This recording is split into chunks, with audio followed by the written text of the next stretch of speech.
magpapaalam muna sana ako. Kapag may kailangan kayo, tawagan niyo lang ako, ha?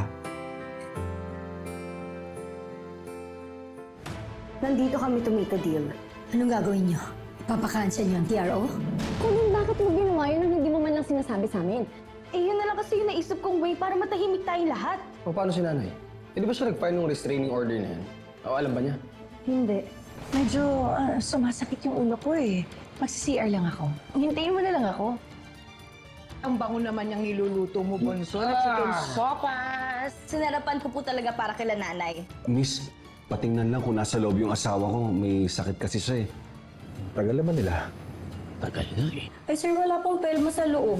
Sigurado ka, miss? Opo, 2 babae lang po kasi nasa loob, hindi po pelma yung pangalan nila eh. Pumunta ba dito si Pelma? Di ba ikaw kasama ni Felma? Nasaan siya? Nawawala nga siya eh.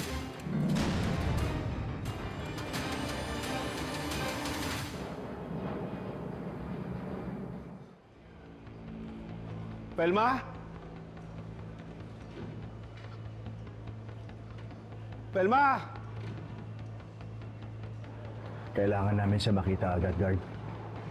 May sakit siya eh. Delikado sa kanya mag-isa. Sige sir, i-alert ko po mga kasama namin. Maraming salamat. Pelma! Pelma!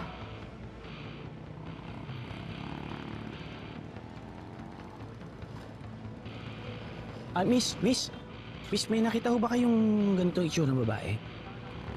Ay, sorry po, wala po. Salamat, ha? Pelma! Manuel! May balita na ba kay Abel? Wala pa din eh. Baka kaya nawawala si Pelma kasi nalito siya. Ang gaya nung sinabi mo na nangyari sa kanya nung isang araw. Alam mo, Manuel, yun pa yung pinakatakot ko eh. Yung tungkol po doon sa hinahanap ng Spellma. Sir, ito po yung copy ng CCTV. Lumabas po siya sa fire exit na malapit sa CR. Kaya pala hindi ko siya nakitang lumabas eh. Hey, guard. Alam mo ba kung saan siya nagpunta? Hindi na po namin alam sir, baka nakalabas na ng airport.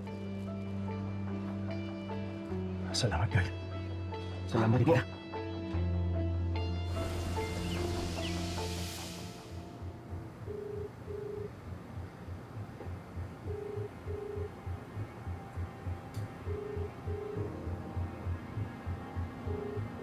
Ano nangyari? Tatagal nila. Si nanay nga, hindi rin sumasagot eh. Hindi rin nagre-reply si Tito Noah sa mga message ko. Ano ba naman to? Mas madali pang kontakin yung Ninong Abel yung nasa Saudi siya kaysa dito. Huwag naman sana. Pero baka may nangyaring masama sa kanila.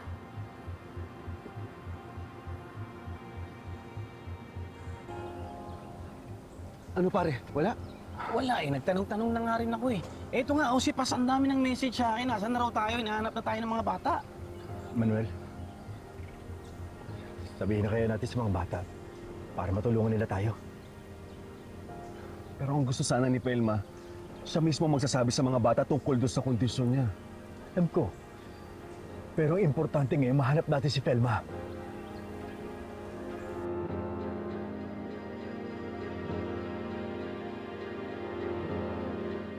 Itay, ba't naman gagawin yun ni nanay?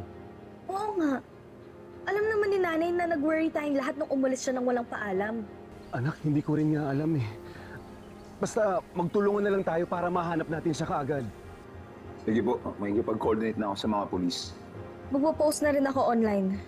Tayo dyan lang ho kayo ha, pupuntahan ko kayo. Baka hindi pa nakakalayo si nanay. Sama ako, Jeff. Wait! Tay, hindi ko kaya may nanakot kay nanay para layuan niya kayo?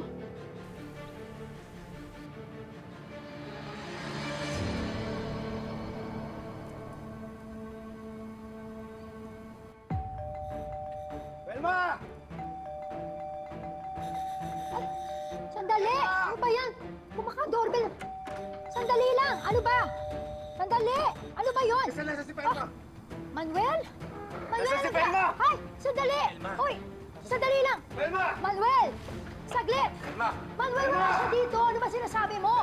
Wala siya Pelma! dito! Manuel! Manuel, wala siya dito! Manuel, ano ba? Pelma! Sinabi naman wala siya dito eh! Nasa si Pelma? Wala nga! Wala siya dito! Ano ba sinasabi niyo? Sa si Felma? Wala!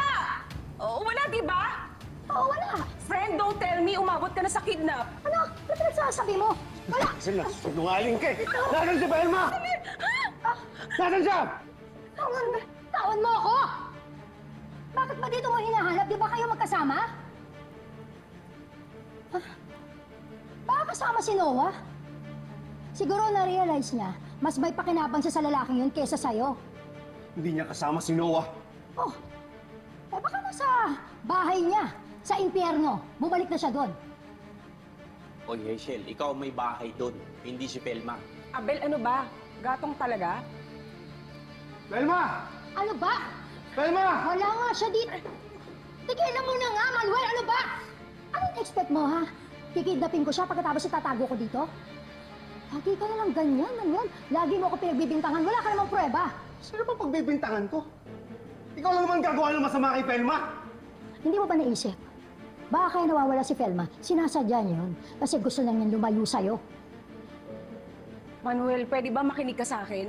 Nakita ko may CCTV sa kapitbahay. Bakit hindi mo na natin i-check? Huwag mo muna pagbintangan si Hazel.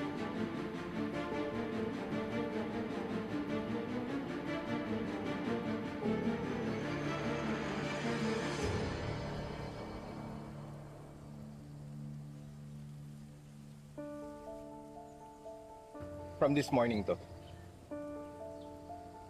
Salamat ho, ah. Sige po. Salamat, sir. Okay po. Ano, Manuel? Naniwala ka na, Manuel? Oh. Ba't kaya ang tingin mo sa akin? Asman ang tingin mo. Masisisi mo ba ako? Pagkatapos ng lahat ng ginawa mo sa pamilya ko?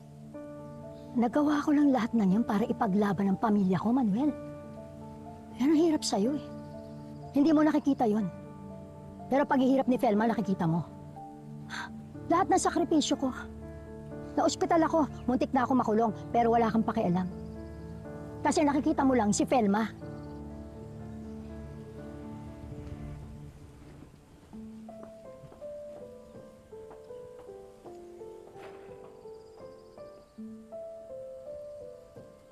Ano, pare?